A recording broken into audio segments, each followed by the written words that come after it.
Assalamualaikum warahmatullahi wabarakatuh. Innal hamdalillah wassalatu wassalamu ala Rasulillah wa ala alihi wa sahbihi wa man tabi'ahum bi ihsan ila yaumil qiyamah. Kepada seluruh para sahabat-sahabat kami, teman-teman kami, abang-abang kami dari para karyawan di Pertamedika, yang semoga Allah panjangkan umurnya di dalam ketaatan dan semoga Allah memberikan kepada kita afiah dalam setiap langkah kehidupan kita. Banyak orang yang menyangka bahwasanya sehat itu adalah afiah. Padahal orang yang sehat belum tentu afiah, karena afiah itu lebih tinggi daripada sehat. Termasuk di antara cakupan makna afiah itu adalah ketika kita mendapatkan kesehatan, kelapangan, kemudahan di dalam urusan, ketenangan, keamanan itu merupakan semua bagian dari afiah. Orang yang mendapatkan sehat belum tentu mendapatkan afiah. Mungkin dia sehat tapi belum tentu dia tenang. Mungkin dia sehat tapi belum tentu dia merasa aman. Tetapi kalau orang itu mendapatkan afiah, dia mendapatkan sehat, dia mendapatkan tenang, dia mendapatkan aman, dia mendapatkan lapang, itulah yang termasuk di antara makna afiah. Makanya Rasulullah SAW mengajarkan doa kepada Ibnu Abbas dengan sebuah doa yang pendek tetapi meaningnya luar biasa, efeknya luar biasa besar. Yaitu adalah Allahumma inni as'alukal afiyah. Kita meminta afiah dalam urusan dunia dan akhirat kita yang sejatinya kita butuhkan. Semoga kita mendapatkan afiah pada kehidupan dunia dan afiah pada kehidupan akhirat kita. Alhamdulillah, tentunya kita bersyukur kepada Allah atas nikmat yang Allah berikan kepada kita, terutama untuk teman-teman di Pertamedika. Bahwasanya nikmat yang dirasakan adalah kita diberikan kemudahan untuk menjemput karunia. Dan di samping kita menjemput karunia, kita masih diberikan kesempatan untuk bertolabul ilmi. Ini merupakan sebuah kenikmatan yang sejatinya harus disyukuri.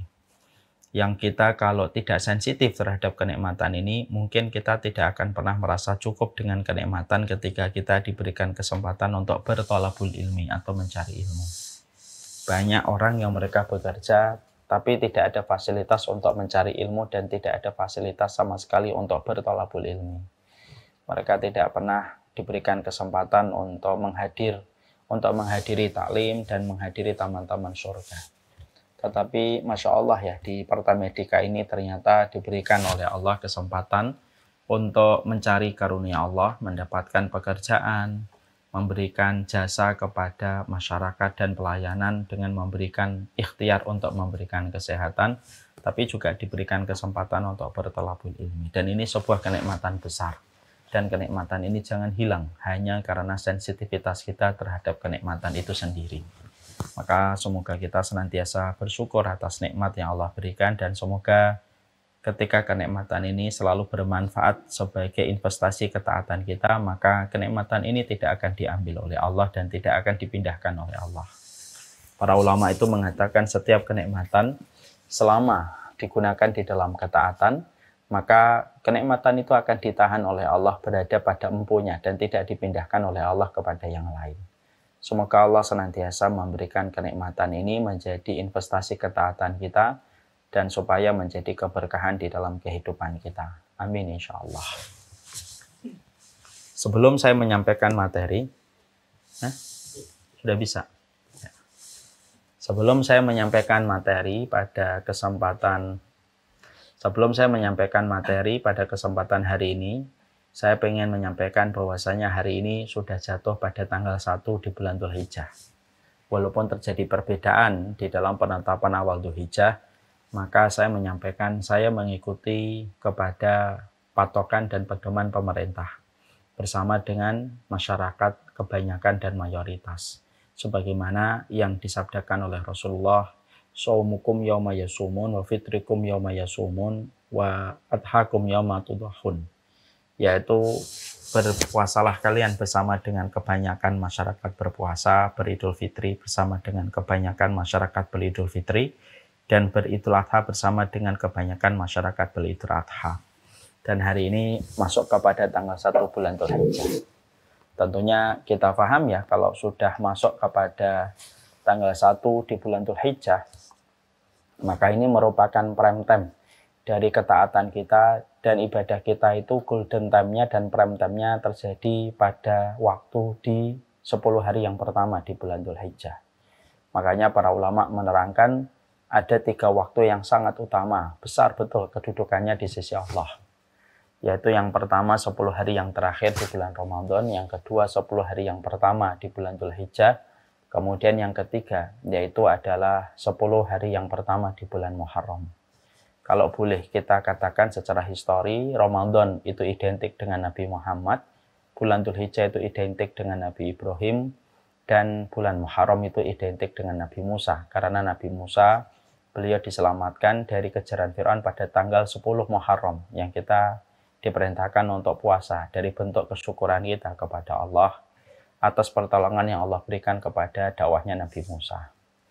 Kita juga mendapati bulan Dzulhijjah identik dengan Nabi Ibrahim, karena Nabi Ibrahim melewati masa-masa yang berat pada waktu di bulan Dzulhijjah ketika syariat penyembelihan Ismail diturunkan kepada Nabi Ibrahim. Padahal kita tahu ya, begitu lama Nabi Ibrahim menunggu Nabi Ismail yang dia harapkan menjadi keturunan. Dan akhirnya Allah memberikan keturunan Ismail melalui Ibunda Hajar. Ada sebuah catatan di pojok tafsir yang kita harus baca, bahwasanya ketika Nabi Ibrahim sebelum menyembelih Nabi Ismail, maka beliau itu bermimpi pada tanggal 7 Dzulhijjah, malam tanggal 8. Pada saat itu beliau bermimpi bahwasanya beliau diperintahkan untuk menyembelih Nabi Ismail. Pada tanggal 8 Dzulhijjah pagi, pada saat itu Nabi Ibrahim itu masih bingung. Apakah mimpinya datang dari Allah ataukah datang dari upaya setan yang datang di dalam mimpinya. Makanya tanggal 8 disebut dengan hari Tarwiyah, yaitu hari Tarwiyah itu kurang lebih maknanya kayak perenungan, sedang merenung. Berpikir Nabi Ibrahim, apakah mimpinya ketika harus menyembelih Ismail itu datang dari Allah ataukah tidak. Maka pada hari ke-8 Dzulhijjah, malam tanggal 9, maka pada saat itulah Nabi Ibrahim bermimpi kembali yang kedua kalinya. Di dalam mimpi yang kedua kalinya, maka mendapati mimpi yang sama, dia diperintahkan untuk menyembelih Nabi Ismail. Maka paginya, tanggal 9 pagi, betul-betul Nabi Ibrahim tahu bahwasanya mimpi itu datang dari Allah. Makanya disebut dengan hari Arafah. Hari Arafah itu dari kata Arafah yang artinya tahu, memahami, mengetahui bahwasanya mimpi itu datang dari Allah. Makanya akhirnya dilaksanakan penyembelihan korban pada tanggal 10 bulan Dzulhijjah, 10, 11, 12, dan 13. Kalau kita paham bahwasanya pada tanggal 8, 9, dan 10 itu merupakan hari yang paling sibuk bagi iblis. Sejak iblis itu membangun kerajaan Arsy, kerajaannya di atas air, maka hari paling sibuk bagi iblis itu ya pada tanggal 7, 8, dan 9 itu. Ketika dia mencoba menggagalkan perintah Robbani yang datang kepada Nabi Ibrahim supaya Nabi Ibrahim tidak menyembelih Ismail. Yang didatangi adalah Hajar, tetapi Hajar menolak dan berlindung kepada Allah dari godaan iblis. Ketika iblis menarik prasangkanya, menarik perasaannya, ketika ada syariat menyembelih Ismail. Datanglah kepada Ismail, tetapi Ismail sudah begitu kokoh bahwasanya dia mendapati bahwasanya dia ingin bersabar terhadap semua perintah yang ditetapkan oleh Allah. Datanglah kepada Nabi Ibrahim dan pada saat itulah ada syariat lempar jumrah, yaitu syariat bagaimana pada saat itu Ibrahim melempari dengan kerikil sampai menjadi dasar dan sebab syariat jumrah ditetapkan.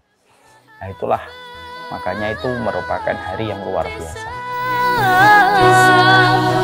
انشروا بين الأنام هذا هو